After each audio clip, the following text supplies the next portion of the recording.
पिछले कुछ समय से बांग्लादेश में हिंसा हो रही है। हालांकि बीच में यह हिंसा थम गई थी, लेकिन एक बार फिर से बांग्लादेश धधक उठा है। ऐसा चल रहा है कि इस हिंसा में महज एक दिन में ही 32 लोगों की मौत हो गई। आज की इस वीडियो में हम आपको बताएंगे बांग्लादेश में हिंसा क्यों हो रही है। वीडियो के लास्ट तक जरूर बने रहें। जनवरी 2024 में बांग्लादेश में चुनाव हुए और इलेक्शन रिजल्ट में शेख हसीना जीत गई और चौथी बार प्रधानमंत्री बनी। जैसे ही इलेक्शन कंक्लूड हुए, यूएसए की तरफ से स्टेटमेंट आने शुरू हो गए कि बांग्लादेश के इलेक्शन में धांधली हुई है, जो कि यूएसए ने ये बात ओपनली बोली। जिसके बाद पॉलिटिकल पार्टीज ने प्रोटेस्ट करना शुरू कर दिया, जो कि छोटे लेवल पर था। उसके बाद शेख हसीना ने हिंट देते हुए कहा कि एक बड़े वेस्टर्न कंपनी ने इन पर दबाव डाला है कि बांग्लादेश में हमको एक मिलिट्री बेस दे दो, और अगर तुम नहीं दोगे तो बांग्लादेश और म्यांमार का हिस्सा तोड़ के एक नया देश बना दिया जाएगा। शेख हसीना ने सिर्फ एक हिंट दिया, बाकी वर्ल्ड मीडिया अपने आप समझ गया कि यहाँ पर यूएसए की बात की जा रही है। उसके कुछ समय बाद बांग्लादेश में कोटा सिस्टम को लेकर प्रोटेस्ट शुरू हो जाते हैं। देखो गाइस, बांग्लादेश में लंबे समय से आरक्षण का इशू था। जैसे कि आप सभी जानते हैं, बांग्लादेश 26 मार्च 1971 में बना था, और जिन लोगों ने बांग्लादेश की फाइट फॉर इंडिपेंडेंस पर पार्टिसिपेट किया था, उनके परिवारों को आज भी बांग्लादेश की सरकारी नौकरियों में 30% का कोटा मिलता है। इसी इशू को लेकर बांग्लादेश में 2018 में प्रोटेस्ट हुए थे, जिसके कारण 2018 में ही आरक्षण खत्म कर दिया गया था। मगर 5 जून 2024 में बांग्लादेश का एक हाई कोर्ट कहता है आप लोग इस 30% कोटे को दोबारा शुरू कर दीजिए, और इन सब में शेख हसीना का कुछ रोल नहीं है। और इस अनाउंसमेंट के कारण लोग सड़कों पर उतर आए और वहाँ की कुछ पीसफुल कम्युनिटी वहाँ के माइनॉरिटीज को,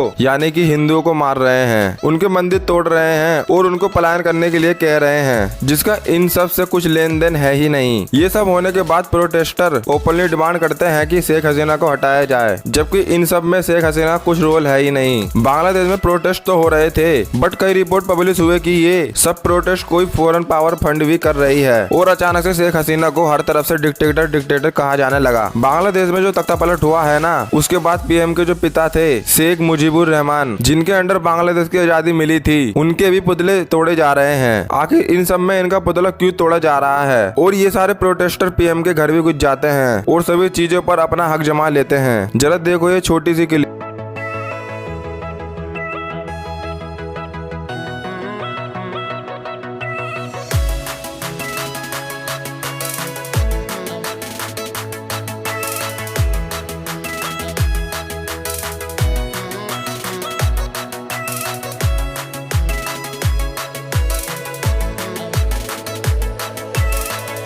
आप सभी की इस पर क्या राय है, कमेंट में जरूर बताएं।